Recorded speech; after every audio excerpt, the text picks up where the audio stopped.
যে আমি এই কাজটা করলে এই ফল পাবো। সেই সব কল্পনা করতে থাকেন যা না তার হাতে আছে, না আছে অধিকার আর না আছে নিয়ন্ত্রণ। উনি শুধু নিজের কর্ম করতে পারেন। উনি কি ফল পাবেন তা তার হাতে কখনোই নেই। তাই আপনিও শুধুমাত্র কর্ম করতে থাকুন, ফলের চিন্তা করবেন না। মনে রাখবেন, শিকড় এবং শাখা যেভাবে একে অপরের সাথে জড়িয়ে, সেইভাবেই একে অপরের সাথে জড়িয়ে কর্ম এবং ফল। যেরকম কর্ম আপনি করবেন সেরকম ফল আপনি অবশ্যই পাবেন।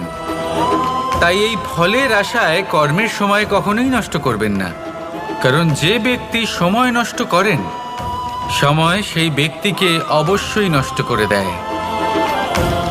কর্ম করুন নিঃস্বার্থভাবে, ফলের চিন্তা করবেন না, আর আমার সাথে ভালোবেসে বলুন রাধা রাধা।